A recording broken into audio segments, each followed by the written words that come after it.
right, who was next? Candace? Okay, I'm going to ask a question from the love stream. All right. It's a good one. Okay. It's from Falling Waters Barone, and he's asking about Yom Kippur. Why do we, who are believers in Yeshua, keep this holy day? He says he's confused in this and wants to understand why. Because he said to, first of all, as far as why would we do it as believers, because everything points to Yeshua. Yom Kippur points to Yeshua. I mean, the two offerings, the goats, if they were, and they are somewhat identical in appearance. They have to meet certain standards. One is slaughtered and is placed upon the altar, and that one is considered to be an offering unto Yud-Heh-Vav-Heh. But then the other, the priest goes and he lays his hands and he confesses the sins of Israel upon that goat, and that's led outside the camp, taken by a priest who's qualified to do this and is going to make certain that everything happens as it should. He takes that and that's sent to Azazel. First of all, one represents the removal of the guilt of our sin. The other one that's sent to Azazel, represents the removal of the presence of sin from our lives. All right? But as it relates to Yeshua, he is that one that was offered to remove the guilt from our lives. The penalty of sin is what? It's death, right? So we know this from this high. If you went to Sunday school, we understand that he died to pay the penalty of my sin. He died so that I didn't have to pay that penalty. So that's just one thing about how it points us to the Messiah. Something that is not so obvious, and this happened at Pesach, and so it doesn't stand out in relation to Yom Kippur as obviously as some things do. But when Yeshua was taken before Pontius Pilate, or Pilate, however you like to say it, you remember he wasn't of the notion to crucify him. He wanted to release him to the crowd, but the crowd pressed upon him to crucify him. So he thought, well, I'll tell you what I'll do. I'm going to take one of these criminals that I've got here in the prison, and I'm going to give the people a choice. And what did they do? They chose Barabbas, okay, who was a criminal, who is guilty of sedition.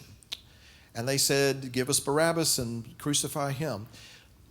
Barabbas is a Greek transliteration of Hebrew Bar Abba, son of the Father. There are some very old manuscripts that give Barabbas a first name. Want to take a wild guess at what it is? Yeshua. Yeshua.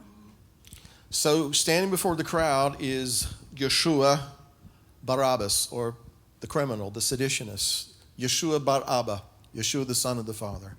But over here is Yeshua, the son of the Father. So lots are cast at Yom Kippur to determine which one is sacrificed on the altar and which one is released and sent away. And so the question was, as believers, why do we do these things? Right. We do these things in obedience to our Father. Even if we don't understand, we do them in obedience to the Father. Daniel-san, wax on, wax off.